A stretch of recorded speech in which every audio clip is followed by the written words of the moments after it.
प्यारे बच्चों नमस्कार। स्वागत है हमारे इस यूट्यूब चैनल पर। बच्चों, आज की इस वीडियो में हम कक्षा 4 की हिंदी सुमन भाग 3 का पार्ट 3 है, अध्याय 3, जिसका नाम है फूलों का नगर। सबसे पहले इस पार्ट को हम अच्छी तरह से समझेंगे। उसके बाद जो इसके प्रश्न उत्तर हैं वो आप अपनी कॉपी में लिखना है। मैंने बहुत ही अच्छी तरीके से प्रश्न उत्तर इसमें डाला है। तो सबसे पहले पाठ शुरू करते हैं कि गुरु वशिष्ठ के पास बहुत से राजकुमार दूर दूर से शिक्षा प्राप्त करने के लिए आते थे। यानी कि एक ऋषि मुनि थे पुराने टाइम में, गुरु वशिष्ठ। वो क्या करते थे, जो राजा महाराजा रहते थे उनके जो बेटे रहते थे, जिनका नाम मतलब राजकुमार बोलते हैं, दूर दूर से उनके लिए शिक्षा ग्रहण करने के लिए आते थे और गुरुकुल में ही रहा करते थे, आश्रम में ही रहा करते थे पुराने टाइम में। और गुरुजी सभी शिष्यों को समान रूप से प्रेम करते थे। वो भेदभाव नहीं करते थे कि ये छोटे राज्य से आए हैं तो इसको अलग बैठाया जाए, ऐसे नहीं। सभी के साथ अच्छा व्यवहार करते थे और समान रूप से प्यार करते थे और उनमें किसी तरह का कोई भेदभाव नहीं करते थे। यूं तो सभी उनकी बहुत सेवा करते थे, पर अमृत और शांतनु, यानी कि दो शिष्य हैं जिनका नाम है अमृत और शांतनु, दिन रात की परवाह किए बिना आश्रम का कार्य किया करते थे। यानी कि वो आश्रम का कार्य में लगे ही रहते थे गुरुजी की आज्ञा में। और जब उनकी शिक्षा पूरी हो गई, यानी कि उनकी शिक्षा पूरी हो गई, आश्रम छोड़ने का समय आया, तो गुरुजी ने दोनों को बुलाकर कहा, मैं तुम दोनों से बहुत प्रसन्न हूँ, इसलिए तुम्हें दो बातें बता रहा हूँ। आप ध्यान से सुनना। बहुत ही अच्छी बात बताई उन्होंने कि अगर तुम इन पर अमल करोगे तो तुम्हारे राज्य में सदा संपन्नता और खुशहाली रहेगी। यानी कि अगर इस बात को हमेशा ध्यान रखोगे राजा बनने के बाद, तो हमेशा संपन्नता और खुशहाली बनी रहेगी। और दोनों राजकुमार एक साथ बोले, हम आपकी आज्ञा अवश्य मानेंगे। फिर गुरुजी मुस्कुराकर बोले, तुम दोनों जहाँ तक हो सके युद्ध को टालने की कोशिश करना और अहिंसा का मार्ग अपनाना। यानी कि हिंसा नहीं करनी है, लड़ाई नहीं करनी है और जितना हो सके युद्ध को टालना है। भले ही हम पर आक्रमण कर लें, अगर नहीं माने तो फिर आक्रमण करना है, लेकिन पहले नहीं करना है। और सदा प्रकृति की रक्षा करना है, यानी कि धरती माता है, पेड़ पौधे हैं, जीव जंतु हैं, उनकी रक्षा करना है। दोनों राजकुमारों ने सहर्ष हामी भर दी, यानी कि दोनों में हाँ भर दी कि हम ऐसे ही करेंगे, और अपने अपने राज्य की ओर चल पड़े। तो शांतनु ने कुछ दिन तक तो गुरुजी की आज्ञा का पालन किया, यानी कि शांतनु राजा बना तब थोड़े दिन तो गुरुजी की आज्ञा पालन किया, लेकिन परंतु राजा बनते ही उसने शिकार पर जाना शुरू कर दिया, यानी कि जीव जंतु को मारना शुरू कर दिया। और हरे भरे वृक्षों को कटवाकर उसने कई नगर बसाए। धीरे धीरे उसके राज्य में गिने चुने पेड़ ही बाकी रह गए थे, यानी कि बहुत सारे पेड़ कटाने से वहाँ पर क्या बना दिया, नगर बसा दिया, गांव बसा दिया, जिसकी वजह से पर्यावरण असंतुलन हो गया और बारिश न के बराबर होने लगी तथा सूखा पड़ने लगा। यानी कि जहाँ पर बिल्कुल पेड़ पौधे नहीं है वहाँ पे बारिश भी बहुत कम होती है। आप देख सकते हैं जैसलमेर का उदाहरण, जहाँ पर पेड़ पौधे कम हैं इसलिए वहाँ पर बारिश कम होती है और जलवायु का भी फर्क होता है वहाँ पे। अगला है पेज इसी का कि वहीं दूसरी ओर अमृत को अपना वचन याद था। जो अमृत है वो राजा बना, उसको वचन अपना याद था। उसने राजा बनते ही शिकार पर पूर्णतः प्रतिबंध लगा दिया, यानी कि अब कोई जीव जंतु को नहीं मारेगा, अगर कोई मारेगा तो उसको कठोर से कठोर सजा मिलेगी। और जगह जगह पेड़ लगवाने शुरू कर दिए। आप देख सकते हैं इसमें कि पेड़ लगा रहा है वो। वह जब भी कोई खाली ज़मीन पड़ी देखता तो वहाँ पर फूलों के बीज बिखेरता और कुछ दिन बाद वह रंग बिरंगे सुंदर फूल खिल जाते। यानी कि वहाँ पर जो छापर था उस पर क्या बीज डाल देता, जिससे वो रंग बिरंगे फूल है जो बहुत सारे उग जाते हैं। फिर प्रजा भी अपने राजा को सहयोग करती और बच्चे से लेकर बूढ़े तक कोई भी फूलों को नहीं तोड़ता। यानी कि जो वहाँ के लोग हैं, वहाँ के राज्य के लोग हैं, वो भी फूलों को नहीं तोड़ते हैं और उनकी रक्षा करते हैं। फूलों पर रंग बिरंगी तितलियाँ मंडराया करती और लोग ठगे से, यानी कि बहुत ही अच्छी तरीके से इसे मनोरम दृश्य को देखने लगते हैं। अमृत एक दिन दरबार में बैठा हुआ अपनी प्रजा के बारे में बात कर रहा था कि तभी एक दूत दौड़ता हुआ आया, यानी कि उनका जो गुप्तचर है वो दौड़ता हुआ आया और बोला, महाराज, राजा शांतनु ने हमारे राज्य पर आक्रमण करने की योजना बनाई है और वह अपनी विशाल सेना सहित युद्ध करने के लिए 2 दिन में यहाँ पर आ जाएगा। यानी कि हमारे राज्य पर आक्रमण कर देगा और हम सभी को ख़त्म कर देगा और बंदी बना लेगा। तो ये सुनकर अमृत परेशान होता हुआ बोला, यानी कि युद्ध होने से तो हजारों सैनिक मारे जाएंगे और मासूम प्रजा भी बर्बाद हो जाएगी, यानी जो हजारों सैनिक हैं वो सब मारे जाएंगे दोनों ओर से, और मासूम प्रजा यानी उनकी जो जनता है वो भी मर जाएगी। इस पर महामंत्री विनम्र शब्दों में बोला, परंतु महाराज, अगर हम युद्ध नहीं करेंगे तो वह हमें सबको बंदी बना लेगा और जेल में डाल देगा और हमें मार भी सकता है। तो ये सुनकर राजा अमृत के मुख पर चिंता की लकीर उभर आई और वह बिना कुछ कहे अपने कक्ष में चला गया। बिना कुछ खाए पिए वह सारी रात और सारा दिन सोचता रहा कि युद्ध को कैसे टाला जाए, यानी कि उनको गुरुजी की बात याद थी कि मुझे युद्ध नहीं लड़ना है, जितना हो सके उतना युद्ध को टालना है और प्रकृति की रक्षा करनी है। तो यही चिंता उसको सता रही थी। तो सुबह की पहली किरण के साथ ही वह उठकर बगीचे में चला गया, यानी कि पार्क है जिन्होंने जहाँ पर पेड़ पौधे फूल लगे हैं वहाँ पर चला गया वो सुबह।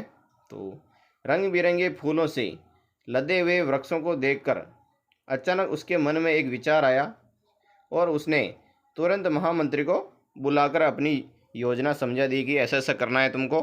तो योजना बना ली उन्होंने। तो महामंत्री का चेहरा भी अमृत के साथ खुशी से खिल उठा, यानी योजना बहुत ही अच्छी थी इसलिए वो भी खुश हो गए। इसके बाद राजा आराम से सोने चला गया, यानी वापस रूम पर चला गया।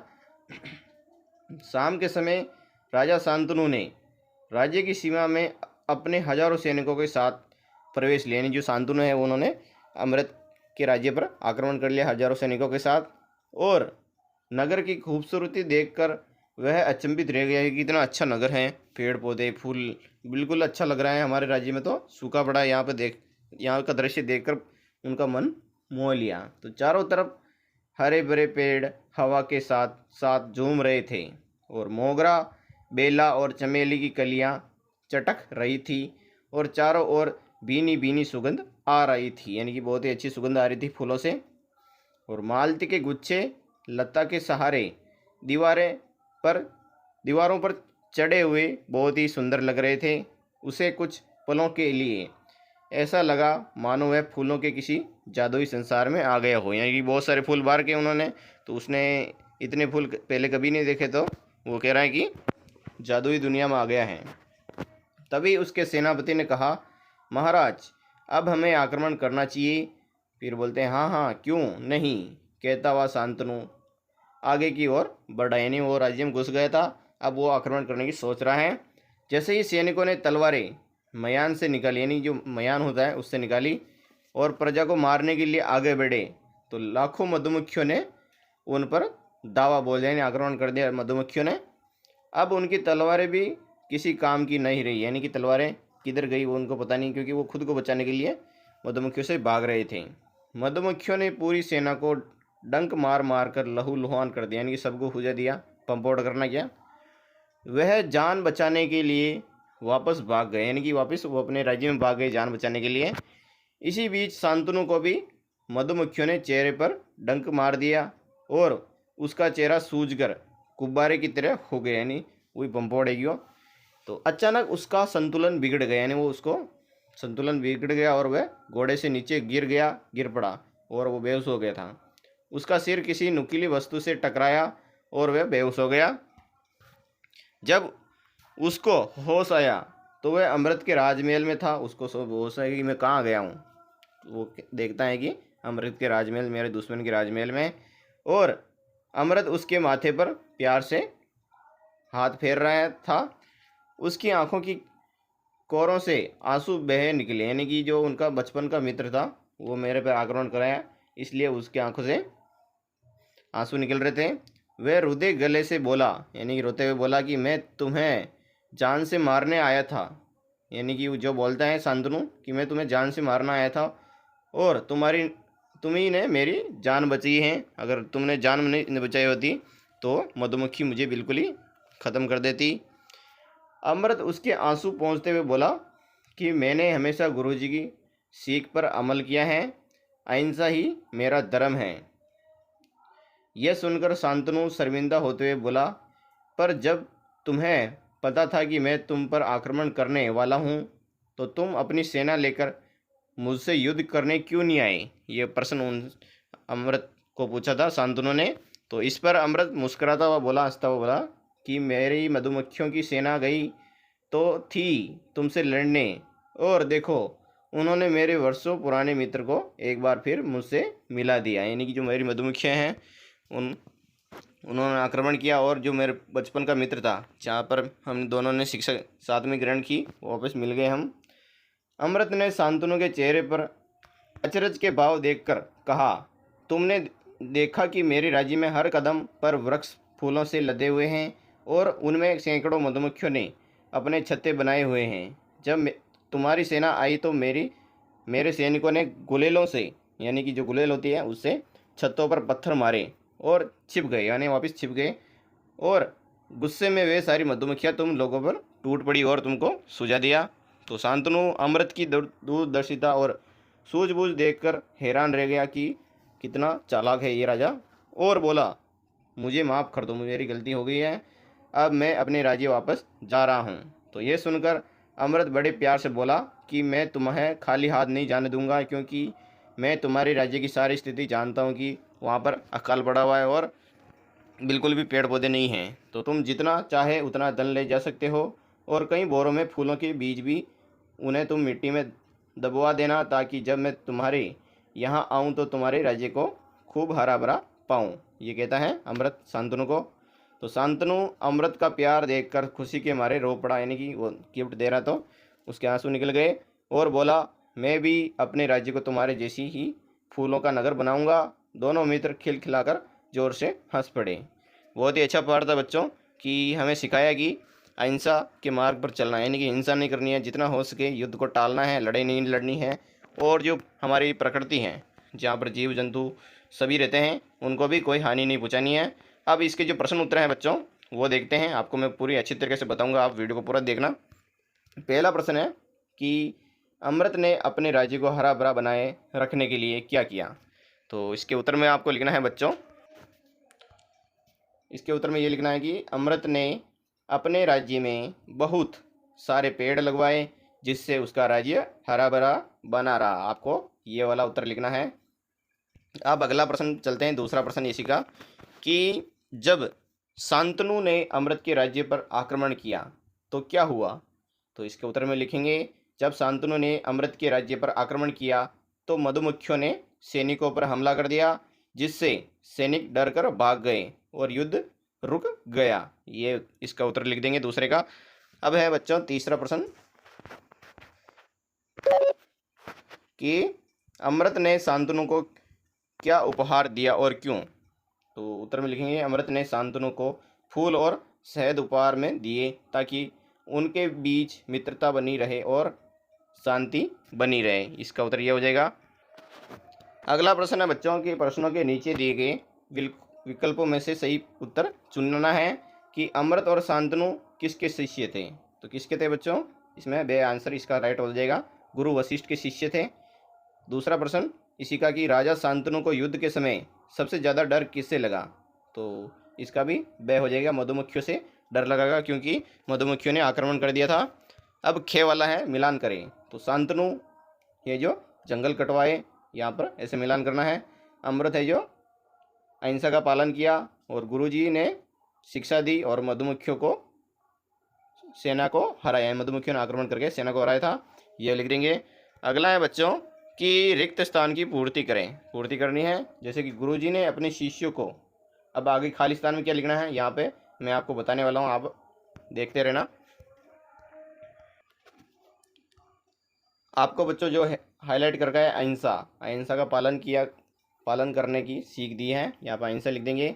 दूसरा है कि अमृत ने अपने राज्य में, ये खालिस्तान में, दूसरे खालिस्तान में पेड़ लिखना है, पेड़ लगवाए। तीसरा है कि युद्ध के समय मधुमक्खियों ने सैनिकों पर आक्रमण किया, नहीं मधुमक्खी यहाँ पे खालिस्तान में पढ़ देंगे। चौथा है अमृत ने शांतनु को फूल और शहद उपहार दिया, यानी कि फूल शांतनु को एक दिया, ये लिखना है खालिस्तान में, एक ये लिख देंगे। इसका उत्तर क्या हो जाएगा। अब है अगला प्रश्न बच्चों रचनात्मक प्रश्न। इसमें यदि आप अमृत की जगह होते तो युद्ध को रोकने के लिए क्या उपाय करते? तो इसके उत्तर में लिखना है कि मैं शांतनु से बातचीत कर युद्ध को टालने का प्रयास करता और उसे पेड़ लगवाने और शांति बनाए रखने के लाभ समझाता, ताकि बिना युद्ध के ही समस्या का समाधान हो जाए। ये लिख देंगे। अगला प्रश्न है कि कल्पना करो यदि शांतनु ने भी अपने राज्य में पेड़ लगवाए होते तो वहाँ की स्थिति कैसे होती। तो इसके उत्तर में लिखना है बच्चों, यदि शांतनु ने भी पेड़ लगवाए होते तो उसके राज्य में भी हरियाली और शांति बनी रहती, वर्षा अच्छी होती और सूखा नहीं पड़ता और सभी लोग हैं जो सुखी रहते। आपको ये उत्तर लिख देना है, इसका उत्तर यह हो जाएगा। अगला है बच्चों भाषा की बात, जिसमें क्या वाला है, निम्नलिखित वाक्यों में से क्रिया शब्द पहचानना है। बहुत ही अच्छा है कि अमृत ने अपने राज्य में पेड़ लगवाए, इसमें क्रिया शब्द कौन सा है, लगवाए, यहाँ पर ये लिखना है आपको। और अगला है शांतनु ने जंगल कटवा दिए, इसमें कटवा दिए ये वाला क्रिया शब्द है। अगला है बच्चों कि मधुमक्खियों ने सैनिकों पर हमला कर दिया, इसमें क्रिया शब्द कौन सा है, कर दिया है, जो क्रिया शब्द है। चौथा है प्रजा अपने राजा का सहयोग करती हैं, तो करती है जो क्रिया शब्द हैं, ये लिख देंगे। अब है खे वाला कि नीचे दिए गए शब्दों के विलोम शब्द लिखकर नए वाक्य में प्रयोग करो, जैसे कि सुख, और सुख का विलोम शब्द होता है दुख, तो वाक्य में प्रयोग कर देंगे तो उसके चेहरे पर दुख साफ दिखाई दे रहा था, ये वाक्य हो जाएगा। अगला है जीत और हार, जीत का क्या हो जाता है, हार हो जाता है, तो खेल में किसी की जीत तो किसी की हार होती है, ये लिख देंगे इसका वाक्य। अगला है तीसरा कि सच का क्या हो जाएगा, झूठ होता है, तो इसमें वाक्य बनेगा कि हमें कभी झूठ नहीं बोलना चाहिए, ये हो जाएगा। चौथा है खुश का क्या हो जाएगा, दुखी, तो वह परीक्षा में कम अंक आने से बहुत दुखी था, इसका वाक्य बन जाएगा। अब हम आगे चलते हैं बच्चों रचनात्मक अभ्यास की तरफ, जिसमें संवाद पूरा कीजिए और साथियों के मनमुटाव को दूर करना है। जैसे कि एक बच्चा बोलता है कि अरे मोनू क्या हुआ, उदास लग रहे हो, तो फिर दूसरा बच्चा बोलता है मेरा और रोहन का झगड़ा हो गया है। वापस पहला नंबर वाला बच्चा बोलता है क्यों झगड़ा हुआ, तो उसने मेरा पेन बिना पूछे ले लिया है, दूसरा बच्चा बोलता है। फिर वापस वो बच्चा बोलता है पहला नंबर वाला कि इसमें झगड़ा करने की क्या बात है, उससे बात कर लो, तो दूसरा बच्चा बोलता है हाँ तुम सही कह रहे हो, मैं उससे बात कर लूँगा। वापस पहला बच्चा बोलता है कि अच्छे दोस्त हमेशा मिलकर रहते हैं, दूसरा बच्चा बोलता है धन्यवाद अब मैं खुश हूँ, ये लिख देंगे। दूसरा प्रश्न ये लिखेगा कि यदि आपके किसी मित्र को पढ़ाई में परेशानी आ रही है तो आप उसकी मदद के लिए क्या प्रयास करेंगे, तो इसके उत्तर में लिखना है कि मैं अपने मित्र को उसकी पढ़ाई में मदद करने के लिए उसके साथ बैठकर पढ़ाई कराऊंगा। यदि उसे कोई प्रश्न समझ में नहीं आ रहा होगा तो मैं उसे सरल तरीके से समझाऊंगा। मैं उसे समय पर सारणी बनाने और रोज़ पढ़ाई करने की सलाह भी दूंगा, ताकि वे उसे आगे कोई परेशानी ना हो। तो बच्चों वीडियो कैसा लगा है, अगर अच्छा लगा है तो लाइक एंड सब्सक्राइब जरूर करें, और दूसरे प्रश्न उत्तर का वीडियो देखने के लिए हमारे चैनल पर जाकर देख सकते हैं, हमने अलग अलग विषय का वीडियो बना रखा है प्रश्न उत्तर का। तो मिलते हैं अगले वीडियो में। जय हिंद जय भारत।